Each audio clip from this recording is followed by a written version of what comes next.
This is a review of your bell ringer. What you're going to have to do on systems of linear equations is you're going to have to determine if you're going to graph it to find the common solution, if you're going to use substitution, or if you're going to use elimination. We're going to do the first two, number 1 and number 2, and then after we go through the notes today, we'll come back, we'll do number 3. Because I haven't talked about number 3 yet. Once we're done with the notes, I'm going to have you guys try number 3. So let's start. On number 1, what method would you use? Graphing.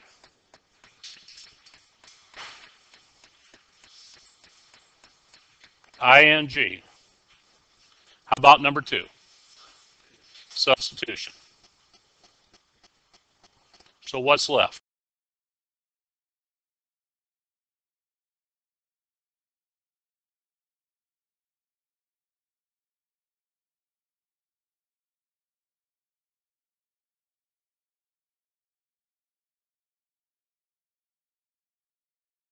You have to determine if you're going to do graphing, if you're going to do substitution, or if you're going to do elimination. Why would I do graphing on number 1? Because it's what? That's a fraction first of all. What else? Y is equal to mx plus b, right? Yeah, I mean that is, you're set up for graphing. We're set up for substitution because you have y is equal to something. So you do substitution if you have y is equal to something, or you have x is equal to something. You do elimination if they're in standard form and you have the x's lined up, the y's lined up, and the numbers. Later on you're going to find, not on this video, in class, it doesn't necessarily have to be in standard form. You'll find that when you start doing your homework. As long as your x's are lined up, your y's are lined up, numbers are fine. Substitution.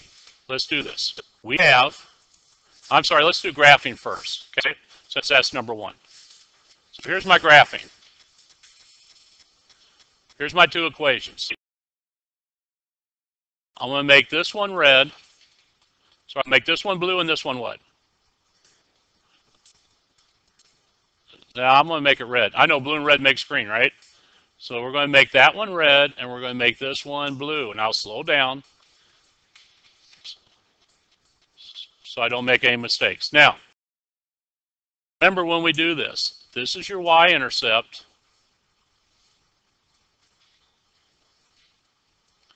And this is your slope.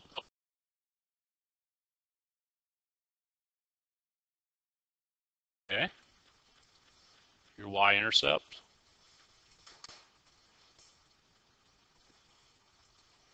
This is your slope. The slope is always in front of the x, and the y-intercept is what you're adding or subtracting.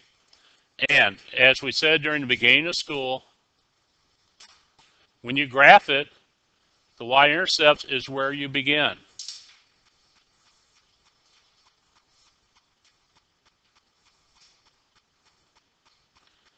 So let's go ahead and graph these. I'm going to do the blue one first. The y-intercept is -3.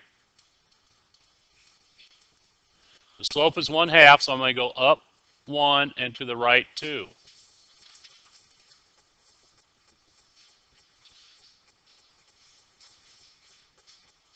I'm going to work backwards. Am I doing it right? Then I draw the line.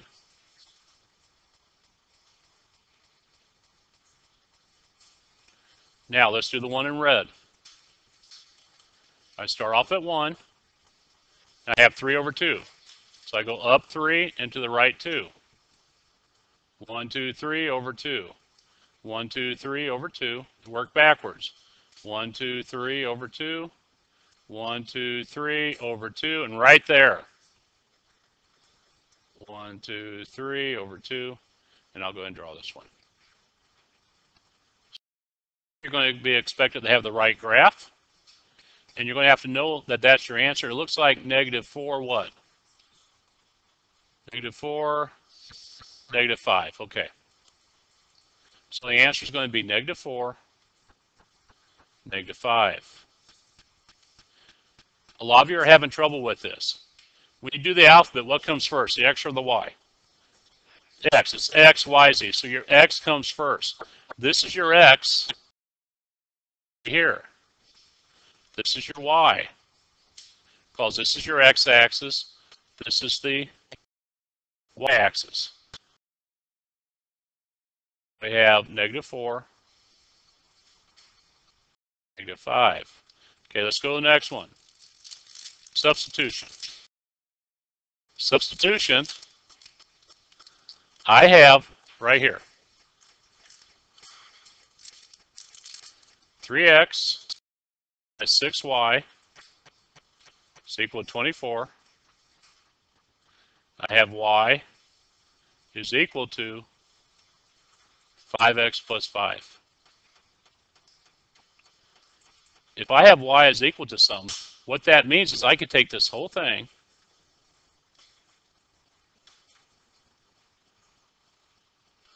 and I can replace y with it. So I'm going to rewrite it. I'm going to have 3x minus 6 times, in parentheses, 5x plus 5 is equal to 24. So what's the first thing I do? Always do the, what's D stand for? Yeah, the parentheses are distributive property, right? Okay, always do distributive property first. And what I end up with is 3x minus 30x minus 30 is equal to 24. Now, since the men were laughing yesterday, we're going to say combine like terms. Okay? Do like terms. So 3x minus 30x, a lot of you did this already, that's why I'm just working through it, is minus 27x minus 30 is equal to 24. What's my next step? Add 30 to both sides. Okay. Well, add 30.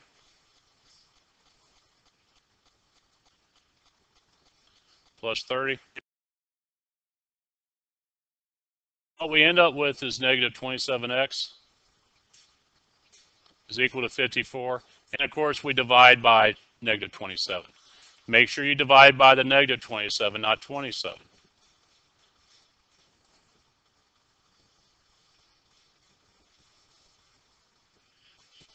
And what we end up with is x equal to negative 2. How do I find my y? Now, plug it in. And use the easy equation right there. I'm going to plug in negative 2.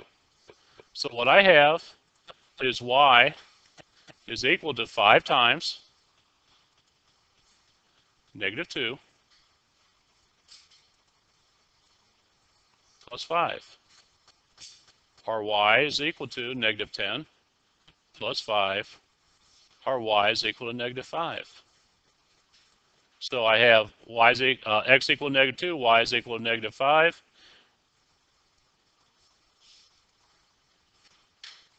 There we go, negative 5.